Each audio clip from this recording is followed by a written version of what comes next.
here it is. This is what replaced the CRX.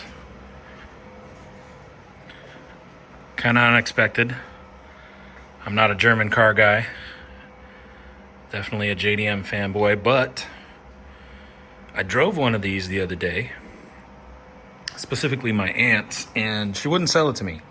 I mean, she would, but she didn't really want to sell it, so I didn't buy it. But I could see why she loves it, and I mean, after driving one, I kind of had to have one. I needed a new daily. This thing came up, and I was just like, I don't know, man. It wasn't like the one. You'll see that, first off, the paint is fucked. It's... Oh, my God! Yeah, that's the one downside of this car. It's one owner car. I looked at the Carfax, and I mean, it checks out. No accidents reported, no damage. Now, there is some damage, actually. Like I said, this paint is fucked, but big old scratches, swirl marks everywhere. Looks like a dog was running up and down the car.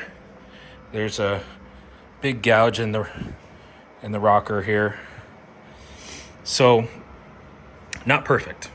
Definitely not perfect, but all the important bits are in good condition from what I can tell, and reflected by the Carfax to be legit. This is a 49,000 mile 2004 Audi TT Quattro with the 6-speed, obviously with the 6-speed. If you got the Quattro, you got the 6-speed. But yeah, it's in good wood green pearl, which is in horrible shape. There's deep scratches all over. I'm going to be working on that today as one of the first orders of business. But yeah, like I said, the important bits of this car are all in good shape. It's got a nice top on it. Everything works. The rear diffuser for the top works. The little wind deflector, which is a common item to break and have a catastrophic failure that costs way too much to fix.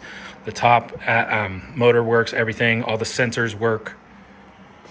The interior is in good condition. It reflects a 49,000 mile car. The leather's all in good condition. There's no cracks, no tears. Very good in condition. It actually smells like a beautiful German car. Yeah, I'm really starting to like German engineering. I mean, I always liked Beamers. I always liked Mercedes, especially, you know, before when AMG was its own thing, you know, and I've always been a German car fan. Just not on the level of being a fanboy, you know. It's not something that, you know, I don't know. But yeah, man, this thing is clean. Everything works. There's a couple of things, like the trunk release button is broken. I ordered a new one of those already. I've got another one of these switches, like switch panels with the switches coming. I thought this switch was broken because it was kind of pushed in a little bit. It just wasn't seated. So I imagine, I think it was a female that owned this car. And it might be messed up to say, but because of the condition of it's all good, and the maintenance records reflect that because it was taken to the Audi dealership to get serviced. But just that alone, and the fact that the paint's not really been taken care of, and there's a few curb check marks, it screams to me this was a female's car. That might be messed up to say, but whatever. I think it was, though.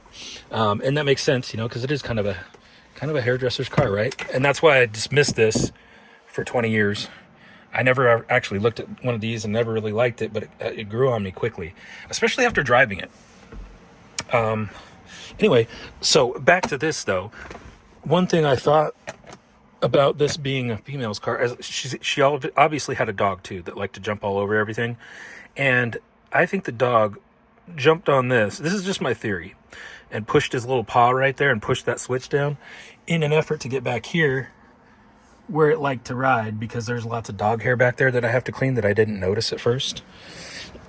But, you know, just little stuff, you know. But other than that, you know, I mean, I could tell she loved her little car, and I think she took care of it to the best of her ability. She just, look, little attention to detail here. Nitrogen in the tires. So she must have been an enthusiast of some sort. That or it was her husband, right? Now, maybe I'm being sexist. I don't know, but this is just a feeling I get, right? I don't know the history of the car, but you know how you just get a feeling about something? I don't know any dude that would allow his paint to get this messed up. That's why I'm saying, man, I'm just like, I've never seen that before, man. I don't know. Unless it was just some rich dude that just did not give a shit about this car. I don't know, but that doesn't track, because check this out. Look at how clean everything is. You pop the hood. I'm telling you, man, this thing is clean. Let's see. Aside from the scratches, the horrible paint, like, I can't stress that enough. It's terrible. But look at how clean this is. You can eat off of this. All the factory covers are in place. I mean, dude, the headlights on these are always just, oh man, knackered, right? If you're in the UK, isn't that what they say? Knackered, just tired and messed up. There's no fog to these at all, like a slight blemishes, but man, they look damn near new. So yeah, man, overall a good car, great canvas to start with. The little stuff, the paint I can deal with.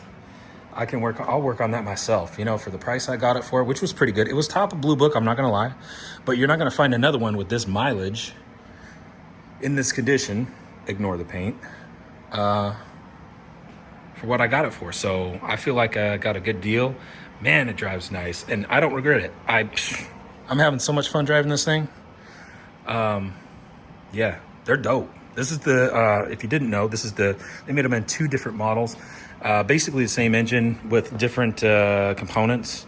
The blocks were slightly different. But anyway, it's a 1.8T. This is the 225, the 225 horse version. They also had 180 horse with a 5-speed most commonly in those. I think you can get them with a 6-speed and the Quattro with the 180 horse as well. So there's that. Now, this wasn't the exact spec I wanted. The one in California that I found was this same color, but it had the green top and it had the fat 5-spoke wheels. That's the one I wanted, but it had double the miles. It was almost the same price that I paid for this.